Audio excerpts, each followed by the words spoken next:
Assalamualaikum warahmatullahi wabarakatuh. Perkenalkan, saya Andres Putranta Sitepu SEMAK selaku Kepala Sub Bidang Akuntansi dan Pelaporan pada bidang akuntansi dan pelaporan Badan Keuangan dan Aset Daerah Provinsi Kepulauan Riau.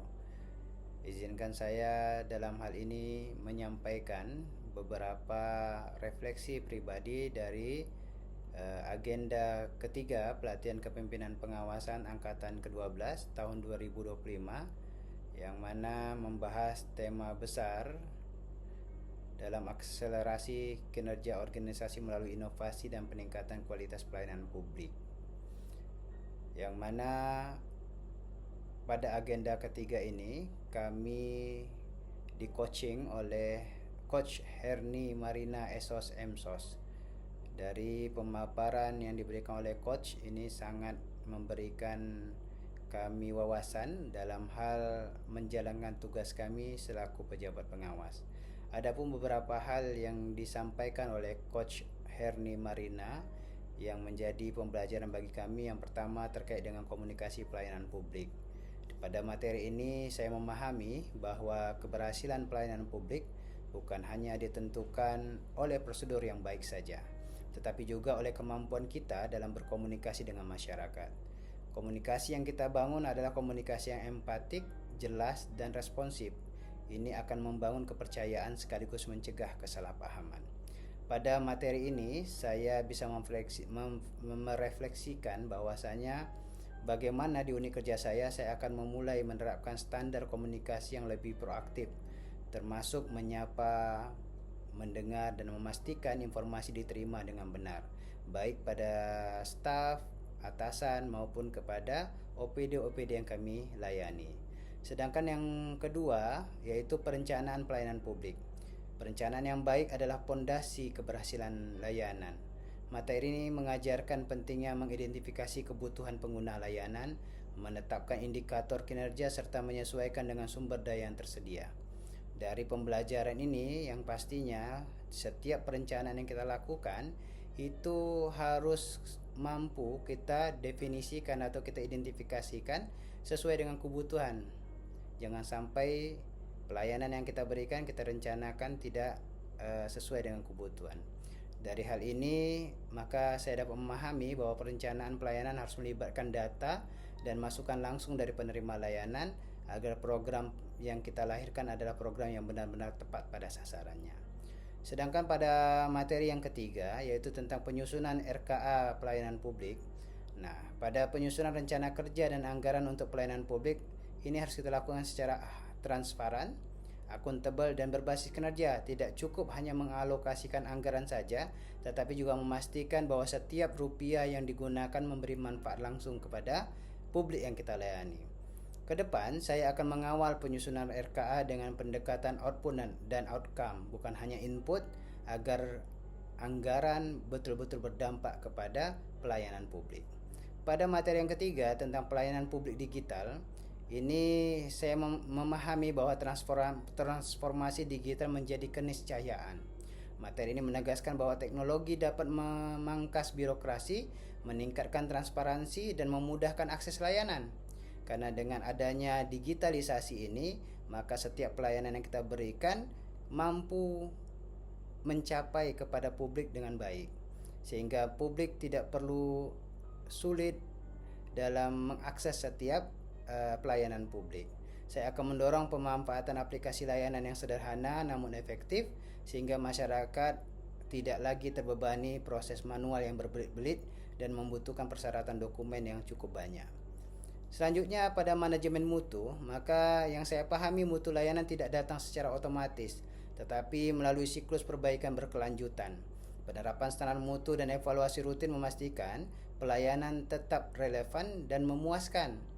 Dari sini bahwasanya kita juga mempelajari bersama bagaimana survei kepuasan masyarakat itu harus dilakukan secara periodik agar mutu dapat diukur dan ditingkatkan. Selanjutnya kita masuk ke manajemen pengawasan. Pengawasan bukan sekadar mencari kesalahan, tetapi memastikan proses berjalan sesuai ketentuan dan tujuan organisasi. Materi ini mengingatkan pentingnya early warning agar masalah dapat dicegah. Karena apabila tidak dilakukan pengawasan, sebaik apapun SOP yang kita bangun, maka ada celah terjadinya kelalaian, kesilapan. Mungkin bisa jadi itu tidak lahir atas keinginan, tapi bisa jadi itu kealpaan yang terjadi. Maka pengawasan ini memberikan batasan kepada setiap individu-individu pelayanan agar dapat selalu berhati-hati dalam memberikan pelayanan, karena dia memastikan bahwasanya dia diawasi. Saya akan memperkuat mekanisme pelaporan internal agar temuan dapat segera ditindaklanjuti tanpa menunggu masalah itu semakin membesar. Selanjutnya, pengendalian pelaksanaan kegiatan. Pengendalian adalah proses memastikan setiap kegiatan sesuai dengan rencana, anggaran, dan target waktu yang ditetapkan. Tanpa pengendalian, potensi deviasi atau penyimpangan akan sangat besar. Saya akan membuat checklist pengendalian bulanan sebagai instrumen memonitoring yang praktis.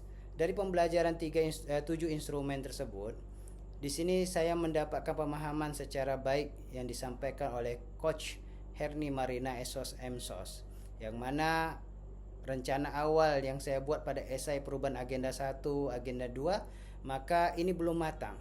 Maka pada agenda ketiga yang disampaikan oleh Coach, sehingga kami bisa berdiskusi secara baik apa-apa saja menjadi isu-isu dan sebab akibat yang harus diperhatikan, maka solusi yang kita lahirkan dalam memecahkan isu-isu di khususnya sub bidang akuntansi pelaporan itu menjadi sesuai dengan masalah yang dihadapi. Tentunya di sub bidang akuntansi pelaporan ini isu-isunya tidak lepas daripada pengelolaan laporan keuangan pemerintah daerah. Maka saya mencermati bahwasanya khususnya pada Blood SMK yang mana awalnya hanya 5 dan sekarang menjadi 19, ini menjadi tantangan bagi kami khususnya di akuntansi pelaporan, bagaimana bisa mengawal dan juga mendampingi seluruh rekan-rekan pengelola keuangan di SMK dapat menjalankan fungsinya secara baik dan mampu melahirkan laporan keuangan Blood SMK secara tepat waktu, akuntabel, dan juga memenuhi standar akuntansi pemerintahan. Ini tidak mudah bagi kami, namun juga ini menjadi tantangan yang baik bagi kami sebagai media saling berkomunikasi secara efektif, merencanakan, menjadwalkan bagaimana nantinya laporan keuangan bisa terbit tepat waktu.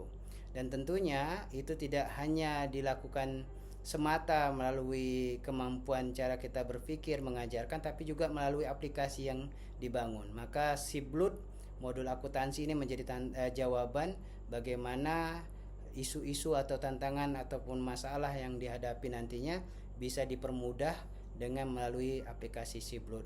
Ini juga sedang kami kaji bagaimana rencana aksi nantinya bisa menjawab tantangan pelaporan keuangan di SMK Blood.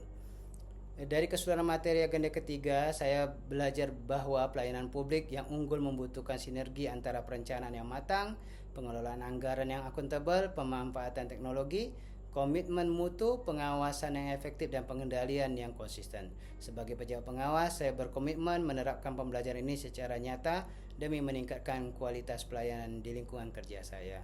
Demikian dapat saya sampaikan. Mohon maaf atas segala kekurangan dan kesalahan. Billahi taufiq wal hidayah. Wassalamualaikum warahmatullahi wabarakatuh.